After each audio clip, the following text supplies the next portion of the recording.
অতি গুৰুত্বপূৰ্ণ আলমণ্ড তিয়াই থৈ বাকলি এৰাই লোৱাটো। কাৰণ এই ধৰণৰ বাদামৰ আত্মৰক্ষাৰ বাবে নিজস্ব ব্যৱস্থা আছে। আপুনি পানীত তিয়াই থোৱা মুহূৰ্ততে বীজটোৱে বিশ্বাস কৰে যে ইয়াক ৰোপণ কৰা হ'ব আৰু গজালি মেলি ডাঙৰ গছ হ'ব। বীজটোৰ নিজৰ সপোনবোৰ জাগি উঠে।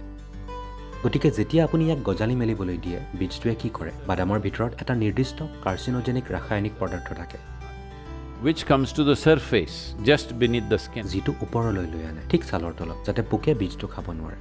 সেই সময়ত কৃমি আৰু পোকে আক্ৰমণ নকৰে।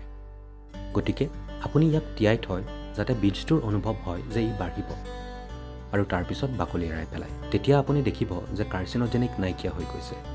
নহ'লে আপুনি যেতিয়া আলমণ্ড এটা খায়, লগতে সেই কাৰ্চিনোজেনিক অংশটো খাই আছে বুলি উমানেই নাপায়। সেইটো অন্তৰ্দৃষ্টিৰ কথা। সেই বিষয়ে মই নাজানিছিলোঁ।